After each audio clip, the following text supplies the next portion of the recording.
பிரியமானவர்களே, கர்த்தர் நல்லவர். இந்த நாள் கர்த்தர் உண்டு பண்ணின நாள். இதில் நாம் மகிழ்ந்து களி கூறுவோம். ஆண்டவராகிய இயேசு கிறிஸ்துவின் நாமத்தினால இந்த விசுவாச போதனைகளையும் நல்ல சத்தியங்களையும் நல்ல வார்த்தைகளையும் கேட்கும்படியாக நான் உங்கள் ஒவ்வொருத்தரையும் வாழ்த்தி ஆசீர்வதிக்கிறேன். கர்த்தர் நல்லவர். இந்த சேனலை தொடர்ந்து நீங்கள் பார்த்து வாங்க. பார்க்கறது மட்டும் இல்லை, கேட்கறது மட்டும் இல்லை, இதில் சொல்லப்படுகிற வார்த்தைகளை நீங்கள் உங்களுடைய வேதத்தில் எடுத்து நீங்கள் படித்து உங்கள் இருதயத்தில் வைத்து நீங்கள் தியானம் பண்ணுங்க. உங்களோடும் கர்த்தர் பேசுவார். ஊழியர்களோடு மட்டும் கர்த்தர் பேசுறதில்லை, உங்கள் ஒவ்வொருத்தரோடையும் அவர் பேச ஆவல் உள்ளவராக இருக்கிறார். இது வேதத்தை பற்றி தெரியாதவங்களுக்கு நான் சொல்கிறேன், உங்கள் கையில் ஒரு வேத புத்தகம் இல்லை என்றால் நீங்கள் தயவாக ஒரு வேத புத்தகத்தை வாங்கி கொள்ளுங்கள். அதை வாங்கி நீங்கள் படிக்கும்போது வார்த்தைகளை நீங்கள் இரவும் பகலும் தியானிக்கும் போது எப்பேற்பட்ட மலை போன்ற பிரச்சனையாக இருந்தாலும் அதெல்லாம் பனி போல உருகி போகும். கொஞ்ச நாள்ல பார்த்தா பிரச்சனைன்றதே இருக்காது. பாருங்க, விசுவாசத்துல எங்கேயோ மலை உச்சியில உச்சக்கட்ட விசுவாசத்தை அடைந்திருப்பீர்கள். ஏன்னா இதெல்லாம் கர்த்தருடைய வார்த்தை எவ்வளவு முக்கியம். வசனங்களை நம்ம மனப்பாடம் செய்து கொள்றது எவ்வளவு முக்கியம். அதை குறித்து தான் இன்னைக்கு பார்க்க போறோம். பாருங்க, வார்த்தை, தேவனுடைய வார்த்தையானது அக்கினியை போல இருக்கு, பட்டயத்தை போல இருக்கு. அப்போ ஏற்ற சமயத்துல ஒரு வார்த்தையை நம்ம அனுப்பும் போது என்ன காரியமோ அந்த வார்த்தையை அனுப்புறோமோ அது அப்படியே நிறைவேறுது அப்படின்னு சொல்லிதான் இன்னைக்கு நம்ம பார்க்க போறோம். முதல்ல இந்த வார்த்தை கொடுத்த மகிமையை பார்க்க போறோம். எரேமியா 23வது அதிகாரம் 29வது வசனம். எரேமியா 23:29. என் வார்த்தை அக்கினியை போலும் கண்மலையை நொறுக்கும் சம்மட்டியை போலும் இருக்கிறதல்லவோ என்று கர்த்தர் சொல்லுகிறார் என்று ஹெலன் சொல்லவில்லை, என்று கர்த்தர் சொல்லுகிறார். இது கர்த்தருடைய வார்த்தை எப்படி இருக்காமா? அக்கினியை போலும் கண்மலையை நொறுக்கும் சம்மட்டியை போலும் மலைகளையே அடித்து நொறுக்கிற வார்த்தை இந்த வார்த்தை. எப்படி நம்ம போய் இதை வச்சு கடப்பாறை கோடாரியை வச்சு நம்ம போய் அடிக்கிறது இல்லை. நம்ம வாயிலிருந்து வார்த்தை புறப்படும் பொழுதே அது ஒரு பட்டயத்தை போல, ஒரு கண்மலையை நொறுக்கிற சம்மட்டியை போல அது போய் அடித்து அந்த பிரச்சனையை நொறுக்கி அது ஒன்றுமில்லாமல் பண்ணுகிறது. கர்த்தர் நம்ம ஒவ்வொருத்தருடைய வாயையும் நாவையும் அப்படிதான் வச்சிருக்கிறாரு, அப்படிதான் உருவாக்கி வச்சிருக்கிறாரு. அதனாலதான் வார்த்தைகளை வாயில வைங்க, இருதயத்துல நிரப்பும் போது தேவையான நேரத்துல வார்த்தை வெளியே வரும் அப்படின்னு சொல்லி நம்ம பாக்குறோம். பாருங்க, ஏசாண்டவர் இதேதான் செஞ்சாரு.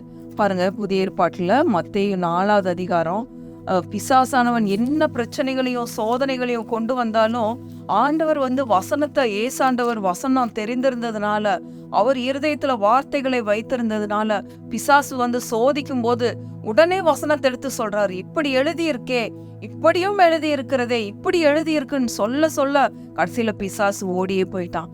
ஒரு சின்ன பலவீனத்தை கொண்டு வரலாம், ஒரு வியாதியை கொண்டு வரலாம், ஒரு கடன் பிரச்சனை, தொல்லைகள், துன்புறுத்துதல்கள், சோதனைகள், என்ன பிரச்சனையா வேணா இருக்கலாம். உங்களுக்கு முன்னாடி அது மலை போல இருக்கலாம். நீங்க அதற்கான வசனத்தை சொல்லும் பொழுது வசனம் எப்படிப்பட்டது? அக்கினியை போன்றது. அது மட்டுமல்ல, கண்மலையை நொறுக்கும் சம்மட்டியை போன்றது. அப்ப ஏசாண்டவர் என்ன பண்ணாருன்னு பாருங்க. மத்தேயு 4வது அதிகாரத்துல 3வது வசனம் பாருங்க.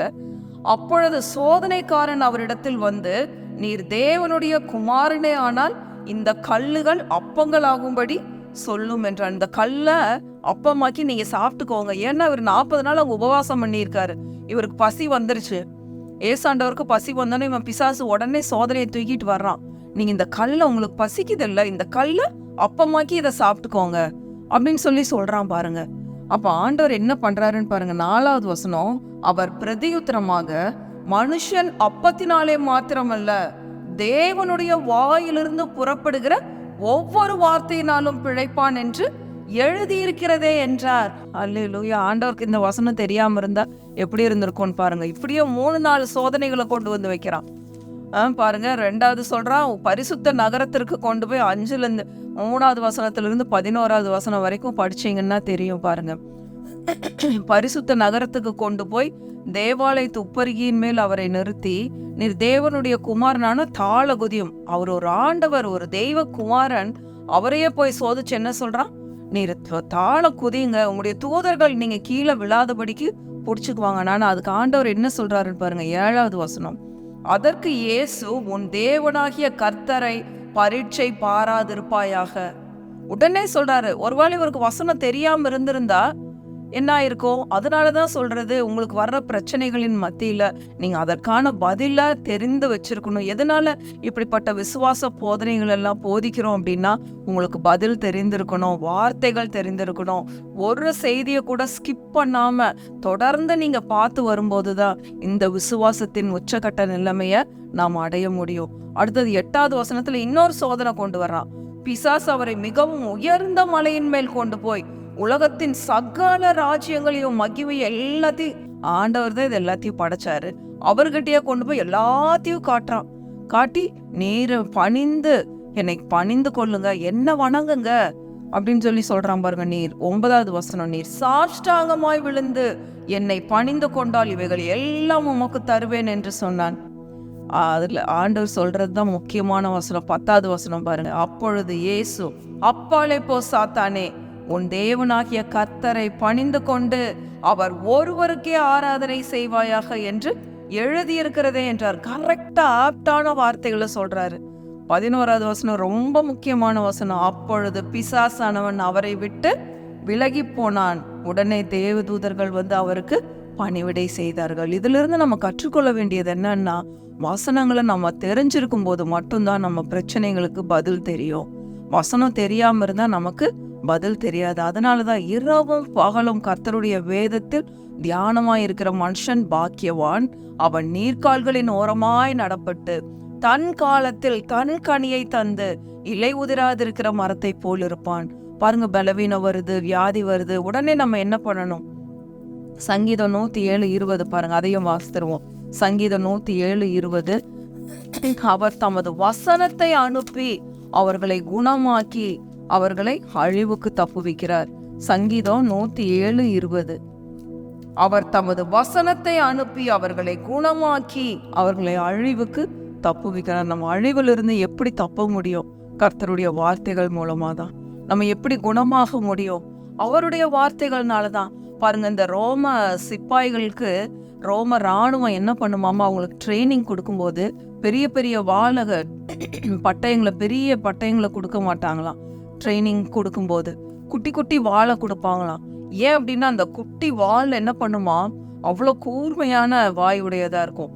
அப்படி எதிரிகளை போய் அப்படியே மரண காயங்களை ஆழமாக்கி இழுத்துட்டு வருமா.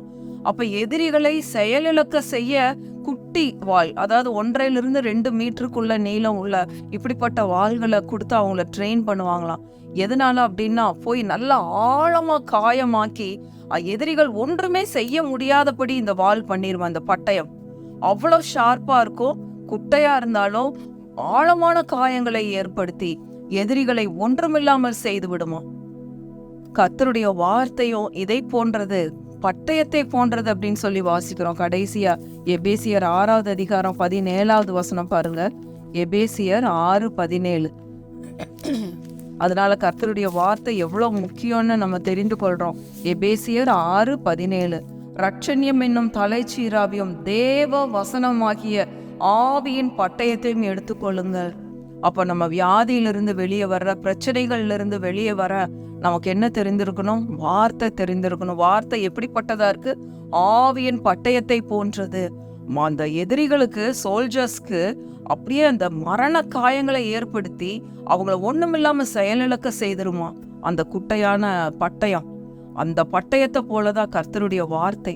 பிசாசானவனையும் வியாதிகளையும் பிரச்சனைகளையும் ஒன்றுமில்லாமல் செய்ய வல்லமையுடைய கர்த்தருடைய வார்த்தைகள். பிரியமானவர்களே, கர்த்தருடைய வார்த்தைக்கு அவ்வளவு வல்லமை இருக்கு. ஆவியின் பட்டயத்தையும் எடுத்துக்கொள்ளுங்கள். இன்றைக்கு இந்த ஆவியின் பட்டயம் உங்க கரங்கள்ல கர்த்தர் கொடுத்திருக்கிறார். இந்த வார்த்தைகளை நீங்க எடுத்துக்கொள்ளும் பொழுது இததான் நம்ம படிக்கிறோம். அவர் தமது வசனத்தை அனுப்பி அவர்களை குணமாக்கி அவர்களை அழிவுக்கு தப்புவிக்கிறார். கர்த்தருடைய வார்த்தைகளை குறித்து கேட்கும் போதும் படிக்கும் போது உடம்பெல்லாம் புல்லரிக்கிற மாதிரி இருக்கு. எப்படிப்பட்ட வார்த்தைகளை கர்த்தர் நமக்கு கொடுத்திருக்கிறார். பிரியமானவர்களே, இந்த வார்த்தையின் முக்கியத்துவத்தை புரிந்து கொள்ளுங்கள். இந்த நாள்ல இந்த வார்த்தைகளை உங்க இருதயத்துல எடுத்துக்கொள்ளுங்கள். எப்பேற்பட்ட சோதனைகளையும், எப்பேற்பட்ட பிரச்சனைகளையும், எப்பேற்பட்ட கடன் பிரச்சனைகளையும், எவ்வளவு கோடிக்கணக்கான பிரச்சனைகளையும் கர்த்தருடைய வார்த்தைகளை கொண்டு நீங்கள் ஒன்றுமில்லாமல் செய்ய முடியும். நீயோ கடன் வாங்காது இருப்பாய், அநேகம் ஜாதிகளுக்கு கடன் கொடுப்பாய்னா அது ஒரு பட்டயத்தை போல போகுது. நீங்க எந்த மனுஷங்களுக்கு விரோதமா, எந்த பிரச்சனைகளுக்கு நேரா, எந்த கடனுக்கு விரோதமாய் இந்த வார்த்தையை அனுப்புகிறீர்களோ, அந்த வார்த்தையான பட்டயமானது அந்த பிரச்சனையை, அந்த கடன் பிரச்சனையை ஒன்றுமில்லாதபடி செயல் இழக்க செய்து அதை எல்லாத்தையும் உங்க காலடியில கொண்டு வந்து போடும் கர்த்தருடைய வார்த்தை. நீயோ கடன் வாங்காதிருப்பாய், அநேகம் ஜாதிகளுக்கு கடன் கொடுப்பாய். இந்த வார்த்தையானது உங்களுடைய கடன்களை, உங்க கடன் பத்திரங்கள் எவ்வளோ இருந்தாலும் எல்லாம் உங்க காலுக்கு கீழே. அதை விட பெரிய வார்த்தை, பெரிய கர்த்தர் உங்களோடு கூட இருக்கிறார். இந்த பட்டயத்தை இன்றைக்கு எடுத்துக்கொள்ளுங்கள். உங்க கடன்களை ஒன்றுமில்லாமல் செய்யுங்கள். இந்த வார்த்தையானது அக்கினியை போலவும், கர்த்தர் எரேமியா 23:29 சொன்ன மாதிரி, கர்த்தருடைய வார்த்தையானது அக்கினியை போலும் கண்மலையை நொறுக்கும் சம்மட்டியை போலவோ உங்க கடன்களை ஒன்றுமில்லாமல் செய்யும். அது கடன்களை எல்லாம் பேத்தெடுத்துரும் இயேசுவின் நாமத்தினால. இப்படிப்பட்ட வார்த்தைகளை எடுத்துக்கொண்டு வியாதிகளை ஒன்றுமில்லாமல் பண்ணுங்கள், பிரச்சனைகளை ஒன்றுமில்லாமல் பண்ணுங்கள். கர்த்தர் நல்லவர் பிரியமானவர்களே. இந்த ஆவியின் பட்டயம்தான், இந்த கர்த்தருடைய வார்த்தைகள் தான் எல்லாவற்றையும் செய்ய வல்லமையுடைய பட்டயத்தை போன்றது. இந்த வார்த்தைகளை இன்றைக்கு எடுத்துக்கொள்ளுங்கள். நீங்களே ஜெயிச்சிருவீங்க. உங்களால முடியாத காரியம் ஒன்றுமே இராது. கர்த்தர் நல்லவர், அவரை துதியுங்கள், அவர் கிருபை என்றும் உள்ளது. ஆமென், ஆமென், ஆமென்.